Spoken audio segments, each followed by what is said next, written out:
Continue the acyanotic congenital heart diseases. तो इसमें हम ESD की पैथोफिजियोलॉजी देख रहे थे, एट्रियल सेप्टल डिफेक्ट की। इसमें जो है लेफ्ट एट्रियम से ESD के थ्रू राइट एट्रियम में ब्लड जाता है और ये टर्बुलेंट नहीं रहता है, स्मूथ फ्लो रहता है क्योंकि मिनिमल प्रेशर डिफरेंस रहता है इस कंडीशन में। एंड राइट एट्रियम के थ्रू राइट वेंट्रिकल में एंड पल्मोनरी आर्टरी में जाता है। लेफ्ट एट्रियम से राइट एट्रियम में जब जाता है तो स्मूथ फ्लो रहता है, तो इसलिए कोई शंट मर्मर नहीं मिलता है, सिर्फ फ्लो मर्मर मिलता है। और वो फ्लो मर्मर किस किस टाइप का होता है? एक तो डिलेड डायस्टोलिक मर्मर होता है, दूसरा इजेक्शन सिस्टोलिक मर्मर होता है पल्मोनरी एरिया में। देन इसमें वाइड फिक्स्ड स्प्लिट S2 मिलता है, irrespective of the inspiration and expiration दोनों में स्प्लिट S2 मिलता है।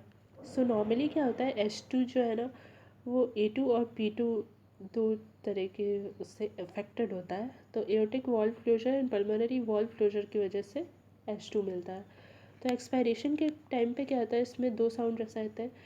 तो एओर्टा एंड पल्मोनरी वॉल्व जो है उसमें कोई स्प्लिट नहीं आता है, दोनों एक साथ क्लोज होता है। इंस्पायरेशन के टाइम पे क्या होता है कि जो वीनस रिटर्न है वो कम हो जाता है और राइट एट्रियम में ब्लड फिर बढ़ जाता है। तो राइट एट्रियम में ब्लड बढ़ जाता है तो राइट वेंट्रिकल में जाता है फिर, और पल्मोनरी आर्टरी में भी फिर ब्लड बढ़ जाता है। तो इसलिए जो पल्मोनरी वॉल्व क्लोजर है ना उसका डिले हो जाता है, डिले P2 हो जाता है। तो इसलिए इसमें S2 स्प्लिट प्रेजेंट रहता है।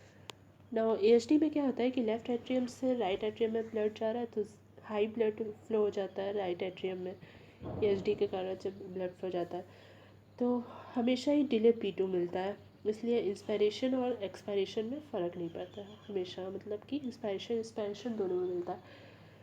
तो ऑस्टियम प्राइमम और ऑस्टियम सेकेंड दोनों में ही वाइड फिक्स्ड स्प्लिट S2 मिलेगा। तो इसको हम डिफ्रेंशिएट कैसे करेंगे?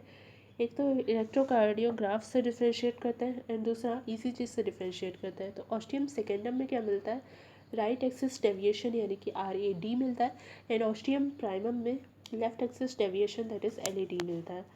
तो ऐसा क्यों मिलता है? लेफ्ट एंटीरियर फेसिकुलर ब्लॉक के कारण मिलता है एंड दूसरा मिट्रल रिगर्गिटेशन के कारण। तो इन दोनों के कारण लेफ्ट चैम्बर में ओवरलोड हो जाता है, इसलिए लेफ्ट एक्सिस का डेविएशन मिलता है। ना ESD के कॉम्प्लिकेशंस क्या होता है, सेकंड और थर्ड डिकेड में देखने को मिलते हैं ये।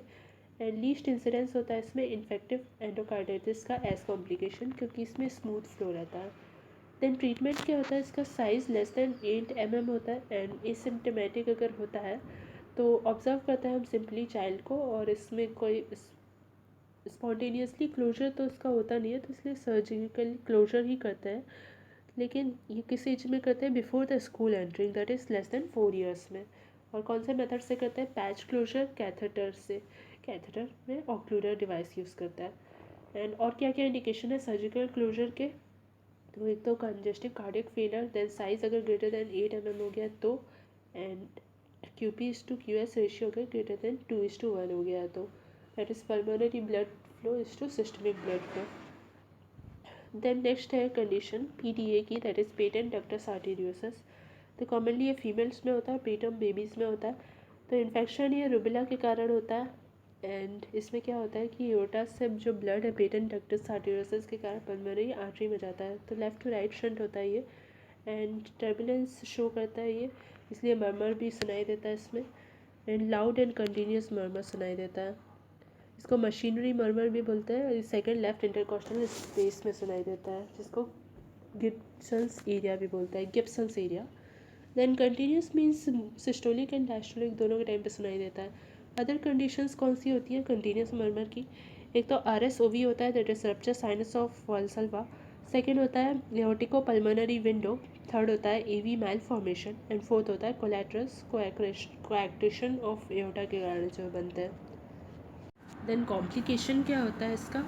एक तो पेटेंट डक्टस आर्टेरियोसिस होता है एंड दूसरा इकन मेंगर सिंड्रोम होता है, Eisenmenger syndrome actually.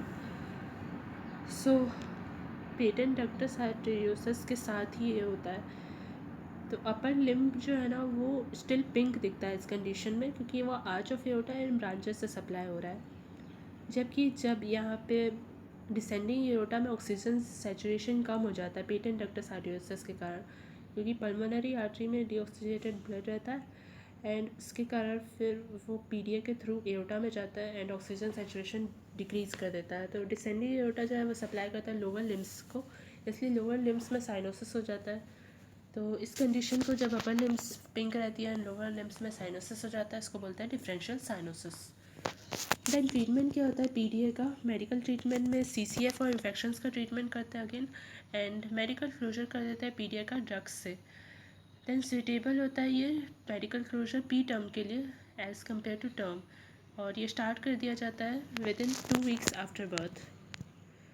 And drugs में क्या देते हैं हम? NSAIDs देते हैं, तो प्रोस्टाग्लैंडिन इनिबिटर्स देते हैं, क्योंकि प्रोस्टाग्लैंडिन डक्टस आर्टेरियोसिस को पेटेंट रखता है इंट्रायूटेरल लाइफ के टाइम पे, इसलिए इसका इनिबिटर देता है ताकि हम उसको क्लोज कर सकें।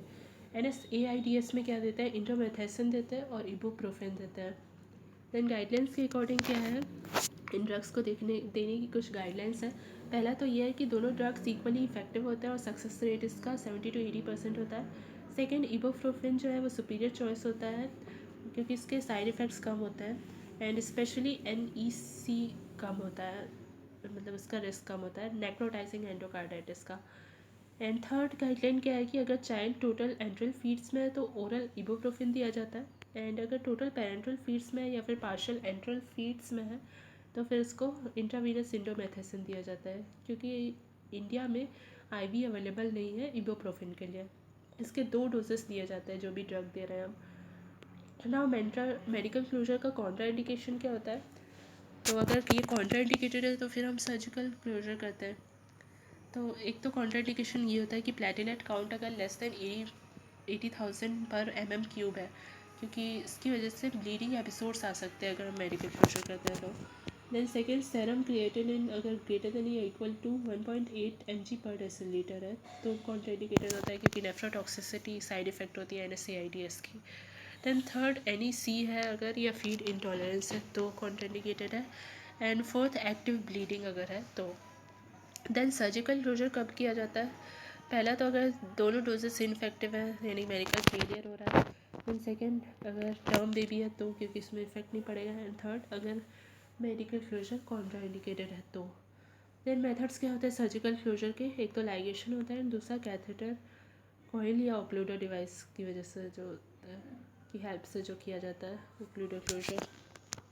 इन ऑब्स्ट्रक्टिव लीजन्स देखते हैं तो इसमें कोएक्टेशन ऑफ एओर्टा है। कोएक्टेशन मतलब नैरोइंग हो गई उसकी।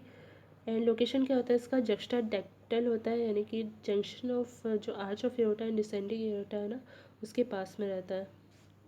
तो कोएक्टेशन ऑफ एओर्टा यहाँ पे होता है। जक्स्टाडेक्टल क्यों बोल रहे हैं? क्योंकि डक्टस आर्टेरियोसस के पास होता है। तो फीचर्स क्या होते हैं इसके? डिपेंड करता है सिवियरिटी ऑफ नैरोइंग पे। तो अगर ऑलमोस्ट कंप्लीट नैरोइंग हो गई है तो फिर नियोनेटल शॉक होता है, जो कि एक अनयूजुअल कंडीशन है। नॉर्मली क्या होता है? पार्शियल नैरोइंग होती है जो यूजुअल होता है। तो इसमें ब्लड फ्लो कम हो जाता है किडनी में भी, तो उसकी वजह से रेनिन एक्टिवेट हो जाता है, रास सिस्टम एक्टिवेट हो जाता है और बीपी हाई कर देता है। देन दूसरे और क्या फीचर्स आते हैं? ओल्डर चिल्ड्रन में होता है partial narrowing and lower limbs receive करते हैं लेस ब्लड, इसलिए क्या क्या फीचर्स आएंगे? एक तो लोअर लिम्स में क्लॉडिकेशन पेन होता है, यानी कि मूवमेंट करने पे पेन होता है। सेकेंड, फीबल फीमरल पल्स मिलता है। एंड थर्ड, रेडियो फीमरल डिले मिलता है। एंड बीपी जो है हाइपरटेंशन हो जाता है अपर लिम्स में, तो ऑब्स्ट्रक्टिव प्रेशर इंक्रीज होने की वजह से ये होता है। एंड दूसरा, रीनल डैमेज की वजह से जो कोएक्टेशन की वजह से होता है, तो हमने जो देखा था रास एक्टिवेट हो जाता है उसकी वजह से। देन लेस ब्लड फ्लो होता है डिसेंडिंग एओर्टा में, जो कि कंपनसेट किया जाता है एक तो कोलैटरल से एंड दूसरा डायलिटेशन ऑफ आर्टरी से। तो कोलैटरल्स जो है अपर टू लोअर पार्ट में रहते हैं एंड इंटरकोस्टल आर्टरीज में हो जाते हैं, एंड उसकी वजह से वो डायलेट हो जाती है intercostal arteries. And second compensation जो होता है वो डायलिटेशन ऑफ आर्टरी से होता है, तो प्री स्टोनिक एक डायलिटेशन हो जाता है and second post stenotic dilatation होता है। तो प्री स्टेनोटिक कुछ ऐसा दिखता है, पोस्ट स्टेनोटिक ऐसा। तो नॉर्मली ऐसा रहता है, एंड इसके डायलिटेशन में कोएक्टेशन के टाइम पे ऐसा हो जाता है ऊपर जो है।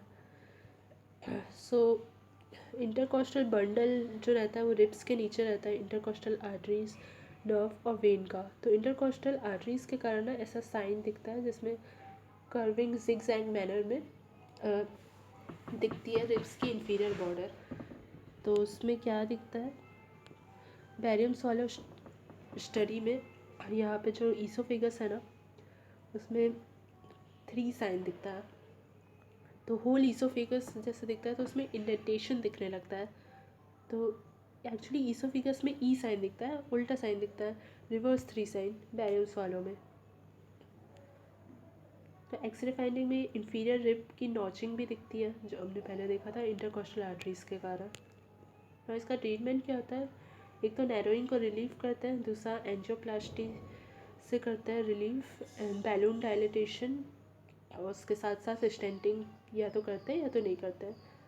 सो ये था cyanotic congenital heart diseases. Thanks for watching.